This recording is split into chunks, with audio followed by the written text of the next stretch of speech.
ครั้งแรกที่ได้ยินชื่อวงตัวเอง This อย่างเงี้ยก็สงสัยว่ามันแปลว่าอะไรหมายถึงเลข5ในภาษาฟินแลนด์ก็คือพวกเรา5คนแล้วก็หมายถึงดนตรีทำนองแนวทางก็คือพวกเราอีกเหมือนกันที่แบบชอบเกี่ยวกับด้านดนตรีด้วยค่ะโอ้หนูรู้สึกว่ามันเป็นชื่อที่มันเท่แต่มันมีความเท่ที่แบบเหมาะกับวงพวกเราแบบเหมาะทุกระเบียบนิ้วเลยเก๋มากเราเป็นชื่อ1พยางค์แล้วรู้สึกว่ามันจำง่ายแล้วมันเรียกง่ายดีค่ะ suggest ค่ายไปหลายชื่อมากเลยค่ะแบบเป็น50กว่าชื่อค่ะมันเข้ากับพวกเราดีค่ะเพราะว่าพวกเราจะมีความผู้หญิงด้วยแบบวิสพอได้มาจบที่ this รู้สึกว่าชอบอะรู้สึกว่าเป็นชื่อที่เหมาะที่สุดสำหรับวงเราแหละค่ะ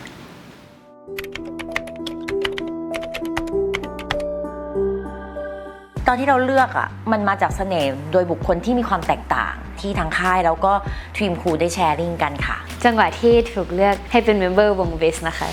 ก็ดีใจค่ะพอยิ่งเรารู้ว่าเราได้จริงๆมันก็จะยิ่งมีแพชชั่นมากขึ้นไปอีกหนูแค่คิดว่าตัวเองยังไม่ได้ดีพอขนาดนั้นแต่หนูก็พยายามพัฒนาตัวเองมันดีใจค่ะมันเหมือนฝันหน้านิ่งมากเลยนี่ดีใจใช่ไหมนี่จริงจังตอนนั้นหนูยังไม่เชื่อตัวเองว่าเราเนี่ยนะจะได้แบบว่าเป็น1 ใน 5คนแรกได้มาเป็นสมาชิกของวงวิสมันก็รู้สึกดีใจแต่ว่ามันยังไม่ค่อยแบบมันยังเหมือนยังไม่เชื่อเกิดขึ้นจริงมันเกิดขึ้นหลังจากนั้นประมาณ3 วันทารานั่งรถอยู่กับแม่อยู่ดีๆก็ร้องไห้ค่ะมันดีใจมันเป็นจริงแล้วอะค่ะตื่นเต้นค่ะคิดไปไกลแล้วคือรู้สึกเหมือนทาราที่แบบว่าเหมือนมันยังไม่เชื่อมันแบบมันแฮปปี้แล้วอะไรเงี้ยเฮ้ยเราจะมีเพลงเป็นของตัวเองเพลงเราจะเป็นยังไง MV ของเราจะเป็นแนวไหนครั้งแรกที่ได้ evaluate หนู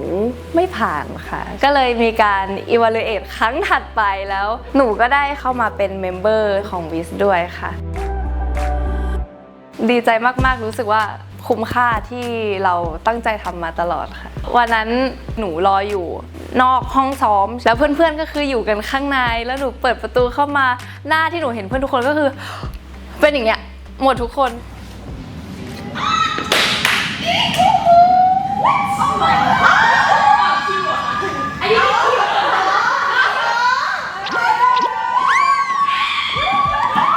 แล้วหนูแบบหนูแบบตื่นเต้นมากหนูดีใจมากที่จะได้ทำงานกับเพื่อนๆอีก4คนเพราะว่าเราก็เทรนกันมาตลอดแล้วสอบด้วยกันอะไรแบบนี้ก็เลยสนิทกันค่ะ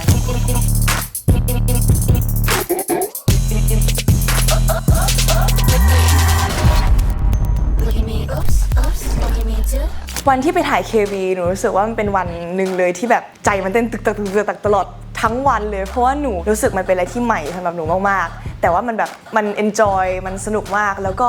พวกเราสู้ชีวิตกันมากเลยค่ะคือแบบพวกเราอยากให้มันออกมาดีที่สุดใน KV เราก็จะมีซีนที่เป็นซีนเต้นที่เป็นแบบเต้นในแต่ละสไตล์ของแต่ละคนที่ไม่เหมือนกันเลยแล้วก็มีซีนที่พวกเราแบบว่าต้องเขียนคำ wishไว้ในกระดาษแล้วก็แบบโยนใส่กองไฟอันนั้นก็คือเป็นซีนที่ตื่นเต้นเหมือนกันกลัวไฟลุกThis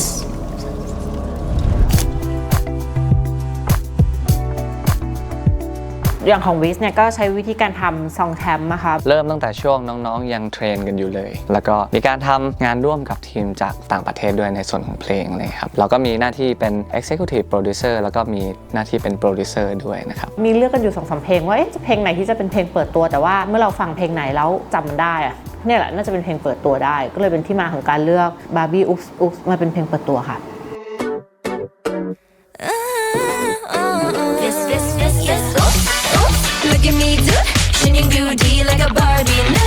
ตอนฟังเพลง Barbie Oops Oops ครั้งแรกพี่หนูพูดความจริงว่า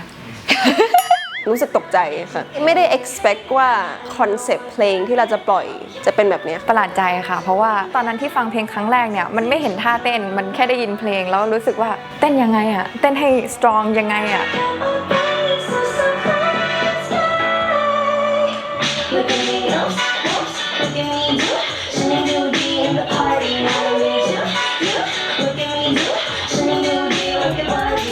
หนูรู้สึกว่าเพลงมันติดหูมากค่ะแล้วก็รู้สึกว่าเพลงสนุกมากค่ะความรู้สึกตอนได้ฟังเพลงคือหนูมีแบบหลายความคิดมากคือหนูฟังแค่รอบเดียวหนูก็แบบอุ๊บส์อุ๊บส์หลังจากประชุมรู้สึกว่าตัวเองทำนองแบบอุ๊บส์อุ๊บส์แล้วก็มีจุ๊บอุ๊บส์อุ๊บส์อุ๊บส์อยู่ในหัวต้องบอกตัวเองแล้วบอกเพื่อนให้หยุดจริงๆพอซ้อมไปซ้อมมาแล้วหนูชอบเพลงนี้มากๆเลยทำยังไงให้เขาเข้ากับเพลงเข้ากับท่อนของเขามากที่สุดแทบจะ 100% เป็นไปตามภาพมีบางเปอร์เซ็นต์ที่มีเซอร์ไพรส์บ้าง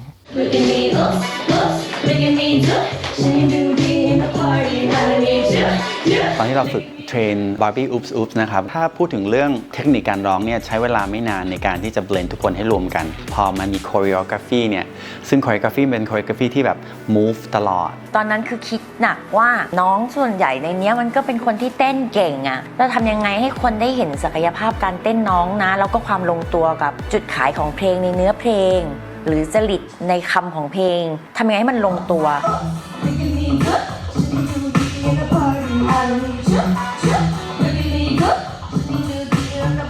สิ่งที่เราโฟกัสหลักก็คือตอนที่เราร้องสดและเต้นสดเนี่ยทุกอย่างเนี่ยมันจะต้องพอดีเพราะว่าเต้นเยอะมากแล้วเวลาเต้นเนี่ยเวลาเราเพอร์ฟอร์มไลฟ์เนี่ยทุกคนจะต้องถือไมค์ตอนที่ดึงไมค์เข้าดึงไมค์ออกเนี่ยมันจะเป็นสิ่งที่ challenge มากถ้าเราไม่ทำบ่อยๆเราจะไม่รู้ว่าเอามาเท่าไหร่มันถึงจะพอดีต่อเสียงที่เราโปรเจกต์ไปแล้วมันจะออกมาเบลนด์กับพอดีกับคนอื่นอะไรเงี้ยเป็นสิ่งที่เราจะต้องแบบโฟกัสหลัก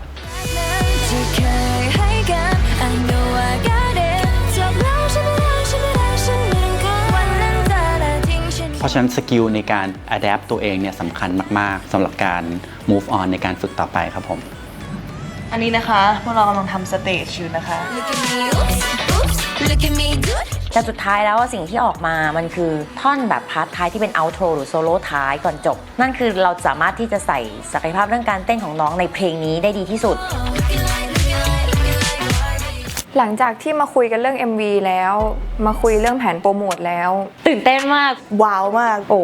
ตกใจนิดนึงค่ะรู้สึกว่าแบบนี่ไม่ใช่ภาพที่เห็นในหัวตอนที่ได้ฟังเพลง Barbie ครั้งแรกค่ะโอ้ my god อะไรก็ไม่รู้เยอะไปหมดเลยอะไรอย่างเงี้ยมันใกล้เข้ามาแล้วแต่ก็ยังไม่อยากชะล่าใจวันนับวันรอเลยว่าอยากจะเห็นวันนั้นแล้วซึ่งตอนนี้มันก็มีแล้วมันเกิดขึ้นแล้วมันเป็นครั้งแรกเลยที่หนูจะได้ไปถ่าย MV ที่เกาหลีก่อนที่จะไปถ่าย MV มีปัญหาเยอะมากไปถึงนี้พี่ลืมบอกทาราอันนึงอันที่หนูดีเตะขาลืมบอกให้ทาราพอยเท้าแล้วให้ไปเท้าอย่าสายคอมเมนต์ของทาราก็คือเตะขายังสูงไม่พอแล้วมันแบบเป็นฟลิกเกินไปอะค่ะเราคิดว่าวงนี้น่าจะเป็นวงที่แบบมีความพร้อมไม่น่าเป็นห่วงซ้อมเต้นกันแทบจะทุกวันเลยพยายามเต็มที่แล้วอะทุกคนก็พร้อมแล้วก็มั่นใจค่ะแต่สุดท้ายแล้วความที่น่าเป็นห่วงก็คือว่าตอนแรกที่เราซ้อมกับรองเท้าที่ไม่ใช่รองเท้าที่เพอร์ฟอร์มน้องก็ทำได้โอเคแต่พอเริ่มมาใส่รองเท้าที่ต้องเป็นรองเท้าตามคาแรคเตอร์ของเขาอะค่ะต้องมาปรับใหม่ในเรื่องของบาลานซ์ในการยืนการโพสการเต้นอะไรอย่างเงี้ยค่ะ Look at me, oops, oops, look at me, dude. Shining doody in the party. I don't need you, dude. Look at me, dude. Shining doody like a Barbie light. ปัญหาอีกอันนึงก็คือว่าความเป็นอะไลเมนต์แบบผู้หญิงมีจริตของการสะบัดหัวสะบัดตาบางทีรู้สึกว่าแบบเอ๊ะทำไมมันไม่ค่อยพร้อมสักทีนะน่าจะได้ดีกว่านี้แบบต้องมานั่งดูวิดีโอเป็นช็อตว่าแบบทำไมอะไรเงี้ยใช้เวลานานระดับหนึ่งเลยที่จะทำให้เขาเป็นอันหนึ่งอันเดียวกันแล้วทำให้ทีมรู้สึกว่าอันนี้คือมาตรฐานที่เรามั่นใจว่าออกไปแล้วมันได้คุณภาพที่ดีวันที่พี่เจด้าเข้ามาดูทดสอบว่าพวกเราเต้นกันเป็นยังไงวันนั้นค่อนข้างกดดันหนูรู้สึกว่าครูเจด้าเป็นคนที่แบบว่าละเอียดมากๆครั้งแรกก็ไม่ผ่านค่ะมันยังจะมีจุดที่สามารถพัฒนาให้มันเพิ่มมากขึ้นให้มันจึ้งมากขึ้นไปอีกค่ะพวกเราก็ซ้อมกันอย่างหนักมากเลยนะคะตอนนั้นออกกำลังกายเยอะมากๆเพื่อที่จะได้แบบเต้นให้รู้สึกแข็งแรงแล้วก็ไม่เหนื่อยง่ายเพราะว่ากลัวว่าจะแบบหอบก่อนที่จะถ่ายจบฝันให้รักน้ำที่พังๆไม่มีค่า Oops Oops Look at me do ฉันยังดูดี like a Barbie นะ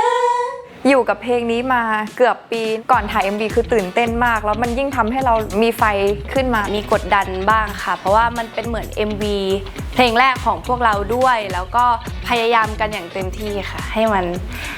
ไปได้ด้วยดีค่ะวิสเป็นอีกหนึ่งเคสที่ทำให้เห็นว่าความเก่งของเด็กที่หลากหลายรวมตัวกันแล้วไม่ได้หมายถึงว่าจะทำให้ระยะเวลาการซ้อมหรือเทรนสั้นขึ้นที่พัฒนาได้อย่างเห็นชัดที่สุดและภูมิใจสุดคือทุกคนมีความเป็นตัวของตัวเองแต่พออยู่ในกลุ่มแล้วก็มีความเป็นทีมเวิร์กที่แน่นดีแล้วก็ทุกคนแบบมีความเป็นโปรเฟชชั่นอลครับพัฒนาการของน้องในวันนี้ที่เรารู้สึกน้องเก่งมากนะรู้สึกชื่นชมในใจน้องที่อดทนแล้วก็มาถึงสเตจนี้ได้แล้วก็คิดว่าน้องก็ยังมีสเตจต่อไปที่ต้องฝ่าฟันไปอีกค่ะเพราะฉะนั้นวิธีการที่จะพิสูจว่าตัวเองทำงานหนักคือเราจะต้องแบบมี discipline ที่ดีมี attitude ที่ดี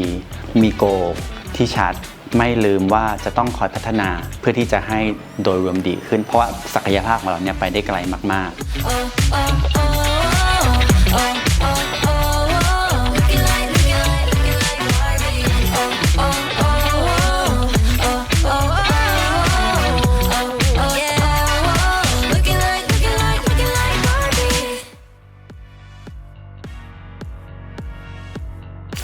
ได้ไปถ่าย MV แรกของพวกเราที่เกาหลีกันแล้วขาดไม่ได้เลยก็คือหวี